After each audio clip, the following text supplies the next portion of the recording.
Hello students, my name is Einstein. मुझे father of atomic as भी कहते हैं। आपने मेरी मशहूर मैथ एनर्जी के बारे में सुना ही होगा। मुझे मेरी इन्वेंशंस पर नोबेल प्राइज़ भी दिया गया है। तो चलें अब हम अपनी क्लास स्टार्ट करते हैं। आज के लेक्चर में हम second chapter theory of quadratic equations के बारे में पढ़ेंगे। सबसे पहले हम nature of the roots of quadratic equation के बारे में पढ़ेंगे, फिर क्यूब रूट्स ऑफ यूनिटी और उसकी प्रॉपर्टीज़ के बारे में पढ़ेंगे। तो चलें शुरू करते हैं। Nature of roots. जैसा कि पॉलिनोमियल्स के जीरोस होते हैं, बिल्कुल वैसे ही क्वाड्रेटिक इक्वेशन के रूट्स होते हैं। स्क्रीन पर दिखाई जाने वाली क्वाड्रेटिक इक्वेशन की मिसाल को देखें। x की कोई भी वैल्यूज जो इस इक्वेशन को सेटिस्फाई करे, इक्वेशन का रूट कहलाएगी। यहाँ सेटिस्फाई का मतलब ये है कि इक्वेशन की left hand side right hand side के बराबर होगी। यहाँ अगर हम x को -2 के साथ रिप्लेस करें तो इक्वेशन सेटिस्फाई हो जाएगी। इसी तरह अगर इक्वेशन को -3 के साथ रिप्लेस किया जाए तब भी इक्वेशन सेटिस्फाई हो जाएगी। लिहाजा हम कह सकते हैं कि इस इक्वेशन के roots x is equal to -2 और x इज इक्वल टू -3 हैं। यहाँ कुछ और भी तरीके हैं जिनकी मदद से हम ये हल कर सकते हैं। हम कह सकते हैं कि -2 और -3 इस इक्वेशन के सॉल्यूशंस हैं, या -2 और -3 इस इक्वेशन को सेटिस्फाई करते हैं। अगर आपने जीरोस और रूट्स के कॉन्सेप्ट को समझ लिया तो आप इसे आम फहम बना सकते हैं। हम कह सकते हैं कि quadratic polynomials ax² plus bx plus c के जीरोस और quadratic equation ax² plus bx plus c is equal to 0 के रूट्स बराबर हैं। पॉलिनोमियल्स के जीरोस बिल्कुल इक्वेशन के रूट्स की तरह हैं। मिसाल के तौर पर हमारे पास ax² minus bx plus c is equal to 0 एक क्वाड्रेटिक इक्वेशन है।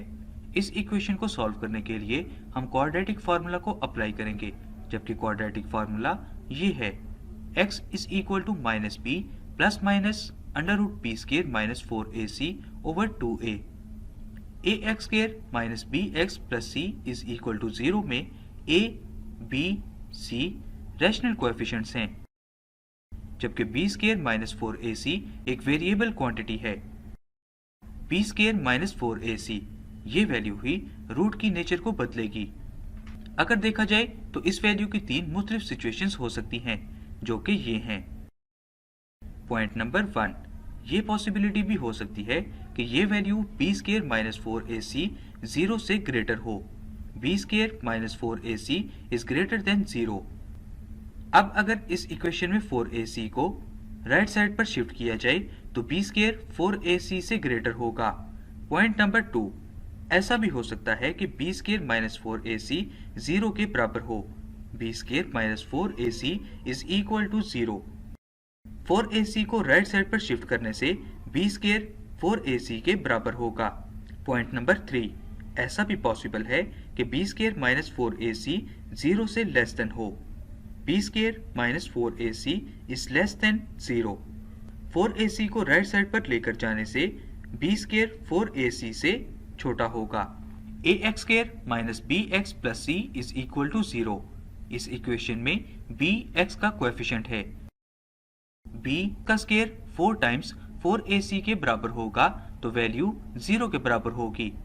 अब अगर इक्वेशन के रूट्स को देखा जाए तो हमारे पास फर्स्ट और सेकंड रूट्स ये हैं: x1 is equal to minus b plus under root b square minus 4ac over 2a।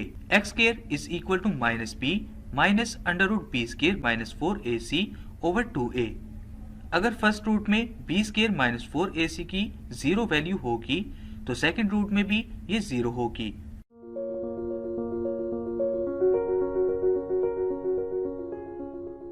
हम कह सकते हैं कि x1 is equal to x2। किसी भी इक्वेशन में क्वाड्रेटिक फार्मूला ही एक इक्वेशन के रूट्स को दूसरी इक्वेशन के रूट से मुनफरिद करता है। Quadratic equation ax² plus bx plus c is equal to 0 के रूट्स इस क्वाड्रेटिक फार्मूला के जरिए बताए जाते हैं। अब इस इक्वेशन के दो रूट्स क्या होंगे? ये x is equal to minus b plus square root b square minus 4ac over 2a और x is equal to minus b minus under root b square minus 4ac over 2a हैं। Roots की nature एक अहम value पर इन्हिसार करती है और ये वैल्यू स्क्वायर रूट में दी गई वैल्यू यानी b² - 4ac है। मैंने ऐसा क्यों कहा कि ये वैल्यू अहम है? ऐसा इसलिए है कि ये रूट्स की नेचर को डिसाइड करती है। अगर आप इस बारे में सोचें तो इस वैल्यू के 3 इम्कानात हो सकते हैं। ये 0 से बड़ी हो सकती है, ये 0 के बराबर हो सकती है और ये 0 से छोटी हो सकती है। पहले केस में क्या होगा? जैसा कि हम जानते हैं कि वैल्यू मुस्बत है तो नंबर के स्क्वायर रूट का नतीजा रियल नंबर आएगा और इसका मतलब है कि दोनों रूट्स रियल होंगे और मुख्तलिफ भी। अब हम केस 1 को समझने के लिए एग्जाम्पल 1x² - 5x + 5 = 0 को देखते हैं। इस इक्वेशन के जरिए हमें a = 1, b = -5 और c = 5 हासिल होगा। अब हम डिस्क्रिमिनेंट के फॉर्मूला को अप्लाई करते हैं और इस फॉर्मूला में वैल्यूज को पुट करने से हमें ये स्टेप हासिल होगा। इस स्टेप को सिंप्लीफाई करने से 25 - 20 हासिल होगा। अब 25 - 20 को सब्ट्रैक्ट करने से हमें 5 हासिल होगा जो कि 0 से बड़ा होगा। जैसा कि डिस्क्रिमिनेंट पॉजिटिव है और परफेक्ट स्क्वायर नहीं है, इसलिए रूट्स इर्रेशनल, रियल और अनइक्वल हैं। अब हम केस 2 को समझने के लिए एग्जाम्पल 1x² + 8x + 16 = 0 को देखते हैं। इस इक्वेशन के जरिए हमें a = 1, b = 8 और c = 16 हासिल होगा। अब हम डिस्क्रिमिनेंट के फॉर्मूला को अप्लाई करते हैं और इस फॉर्मूला में वैल्यूज को पुट करने से हमें ये स्टेप हासिल होगा। इस स्टेप को सिंप्लीफाई करने से 64 - 64 हासिल होगा। अब 64 - 64 को सब्ट्रैक्ट करने से हमें 0 हासिल होगा जो कि 0 के बराबर होगा। जैसा कि डिस्क्रिमिनेंट 0 है इसलिए रूट्स रैशनल, रियल और इक्वल है। अब हम केस 3 को समझने के लिए एग्जाम्पल 2x² - 1x + 1 = 0 को देखते हैं। इस इक्वेशन के जरिए हमें a = 2, b = -1 और c = 1 हासिल होगा। अब हम डिस्क्रिमिनेंट के फॉर्मूला को अप्लाई करते हैं और इस फॉर्मूला में वैल्यूज को पुट करने से हमें ये स्टेप हासिल होगा।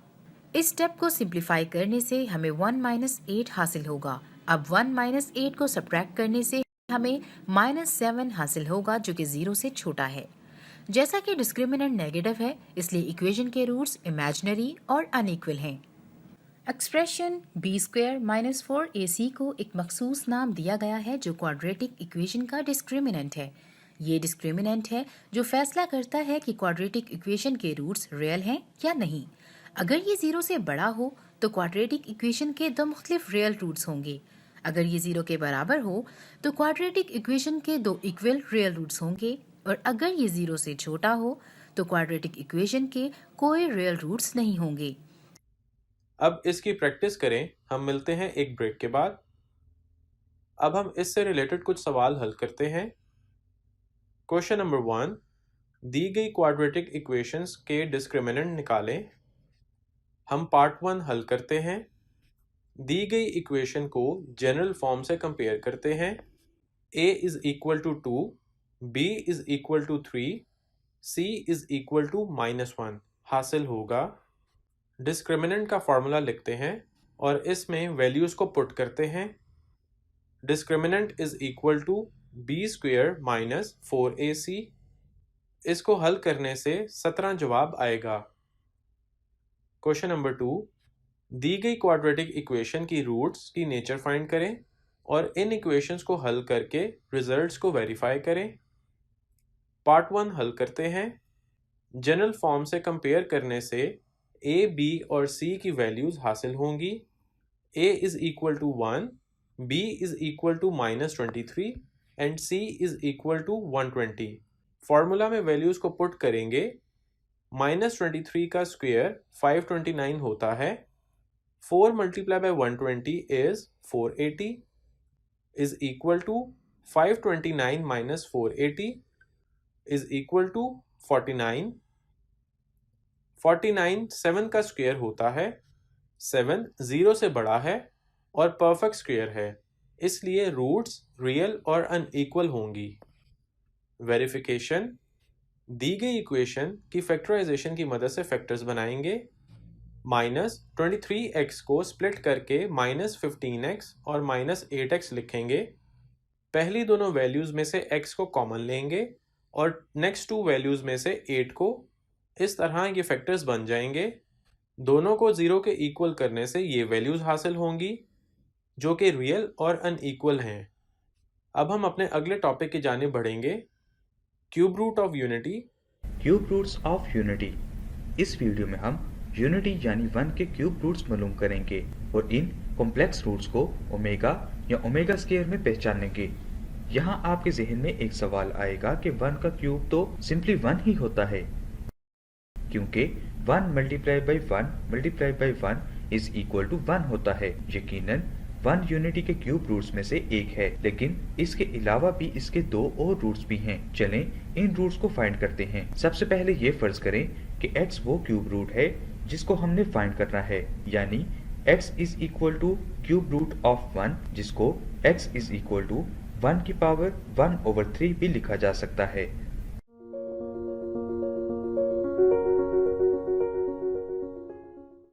दोनों अतराफ का क्यूब लेने से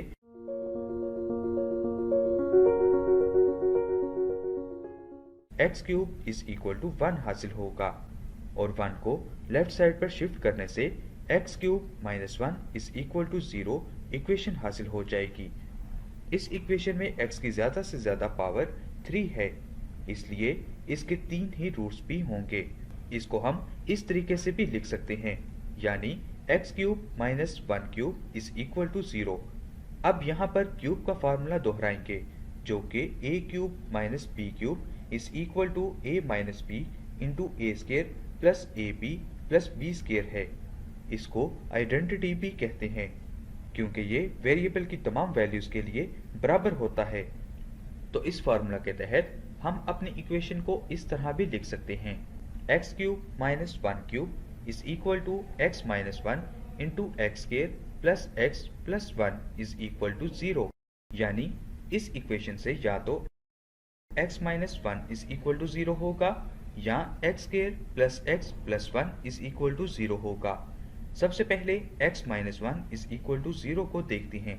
यहाँ पर हमारे पास x की वैल्यू आसानी से आ जाती है, जो कि 1 है। ये x minus 1 is equal to 0 में माइनस 1 को राइट साइड पर शिफ्ट करने से हासिल होती है। दूसरी जानिब हमारे पास x square plus x plus 1 है, जिसको हम क्वाड्रेटिक फार्मूला की मदद से हल करते हैं। क्वाड्रेटिक फार्मूला के तहत x बराबर होता है minus b plus minus under root b square minus 4ac over 2a।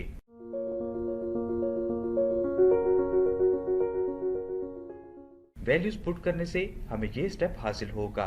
इसको मजीद सिंप्लीफाई करते हैं, जिससे हमें x is equal to minus 1 plus minus under root minus 3 over 2 हासिल होगा। क्योंकि हम अंडर रूट माइनस 3 को अंडर रूट माइनस 1 इंटू 3 और इसको under root minus 1 into under root 3 भी लिख सकते हैं, और अंडर रूट माइनस 1 अयोटा के बराबर होता है और इसको ये भी लिख सकते हैं। तो ये इक्वेशन कुछ यूं बन जाएगी, x is equal to minus 1 plus minus iota under root 3 over 2।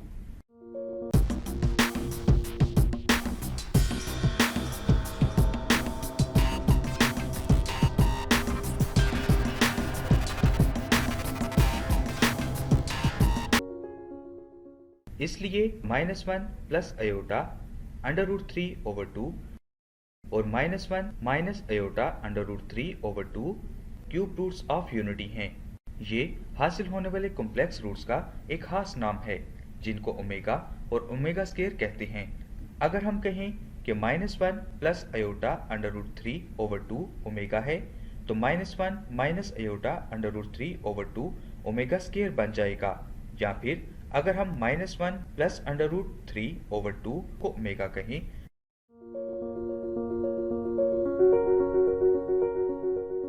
तो minus 1 minus iota under root 3 over 2 omega square बन जाएगा।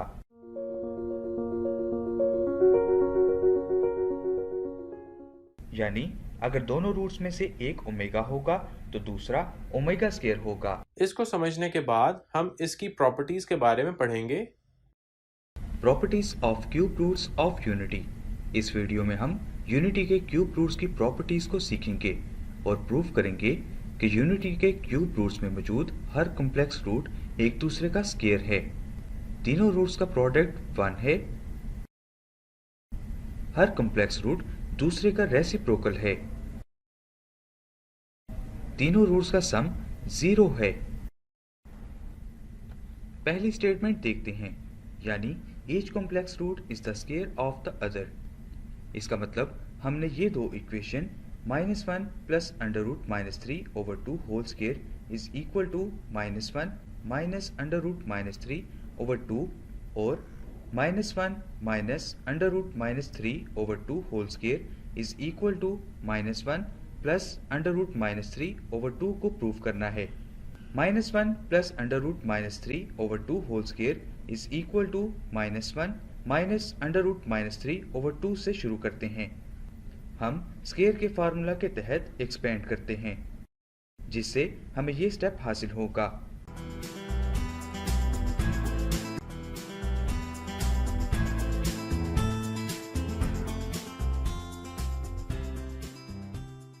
इसको मजीद सॉल्व करने से हमें ये स्टेप मिलेगा और न्यूमरेटर में 2 को कॉमन लेंगे तो हमें ये स्टेप हासिल होगा।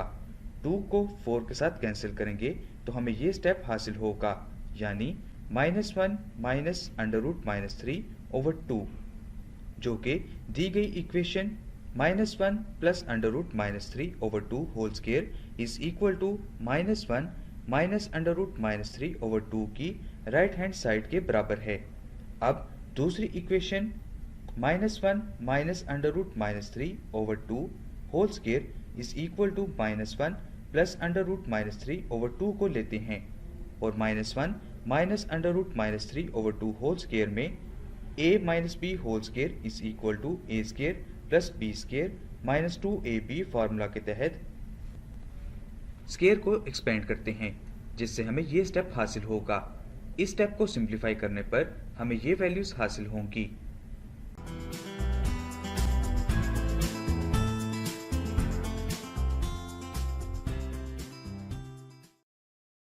जिसमें 2 को कॉमन लेने से हमें ये स्टेप हासिल होगा। 2 को जब 4 के साथ कैंसिल किया जाएगा तो हमें ये स्टेप हासिल होगा और इस तरह ये -1 प्लस अंडर रूट -3/2 में रिड्यूस हो जाएगा, जो कि हमारी equation -1 minus under root -3/2 whole square is equal to -1 plus under root -3/2 की राइट हैंड साइड के बराबर है। तो बस इस तरह हमने ये प्रूव कर दिया कि हमारी दोनों कॉम्प्लेक्स रूट्स एक दूसरे का स्क्वायर हैं।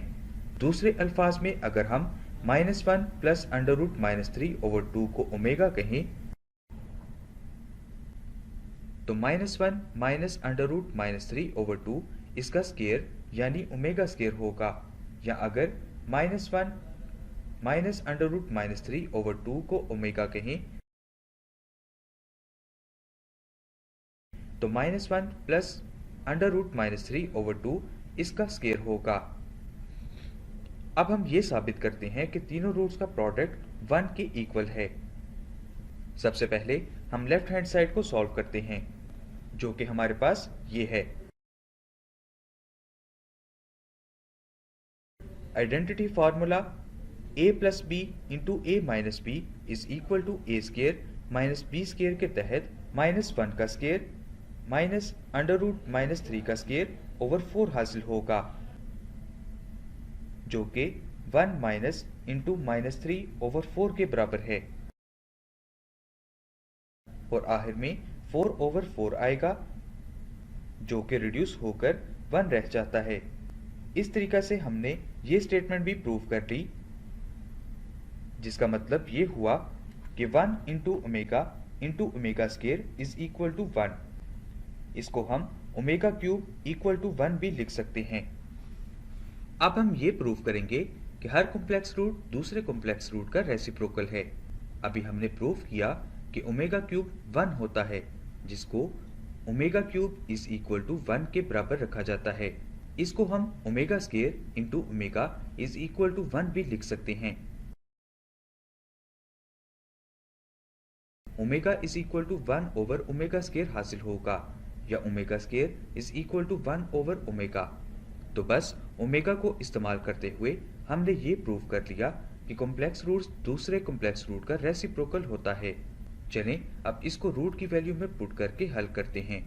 अब हम equation -1 minus under root -3/2 is equal to 1/-1 plus √-3/2 को दुरुस्त साबित करेंगे। राइट हैंड साइड को सिंप्लीफाई करने से डिनोमिनेटर उलटकर ऊपर आएगा और हमें ये स्टेप हासिल होगा। जैसा कि आप देख सकते हैं कि हमारी लेफ्ट हैंड साइड पर न्यूमरेटर में रेडिकल साइन मौजूद है, जबकि हमारी राइट हैंड साइड पर रेडिकल साइन डिनोमिनेटर में आ गया है। इसका मतलब है कि हमें किसी तरीका से डिनोमिनेटर से रेडिकल को हटाना और इसको न्यूमरेटर में लेकर आना है। ऐसा करने के लिए अगर हम राइट हैंड साइड को -1 माइनस √-3 ओवर -1 माइनस √-3 से मल्टीप्लाई कर दें तो हम अपना मकसद हासिल कर सकते हैं। नोट करें कि हम जिस चीज़ से मल्टीप्लाई कर रहे हैं वो दर हकीकत 1 ही है और इससे इक्वेशन पर कोई फ़र्क नहीं पड़ेगा। तो इस मल्टीप्लिकेशन के बाद हमारी राइट हैंड साइड ये बन जाएगी। इस एक्सप्रेशन को हम a plus b into a minus b is equal to a square minus b square formula के तहत हल कर सकते हैं। यानी हमारा denominator 2 into -1 minus √-3 over -1 square minus √-3 whole square बन जाएगा।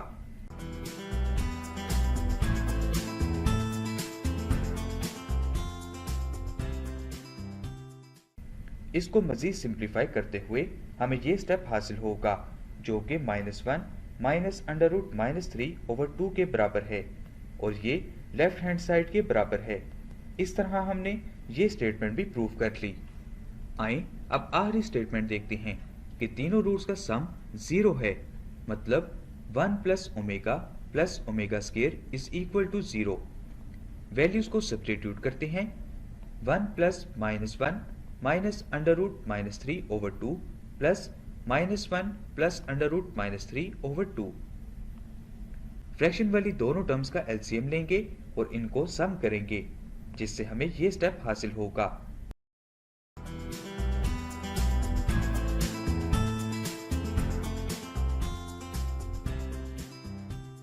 इस तरह 1 माइनस 2 ओवर 2 हासिल होगा, जो कि 1 माइनस 1 इज इक्वल टू 0 में रिड्यूस होकर 0 जवाब देगा। तो इस तरह ये वाली स्टेटमेंट भी प्रूफ हो गई। तो ये था हमारा आज का लेसन। उम्मीद है कि आपने सब कॉन्सेप्ट्स अच्छे से समझ लिए होंगे। अब आप इनकी प्रैक्टिस करें। हम मिलते हैं अगले लेक्चर में। तब तक के लिए अल्लाह हाफिज़।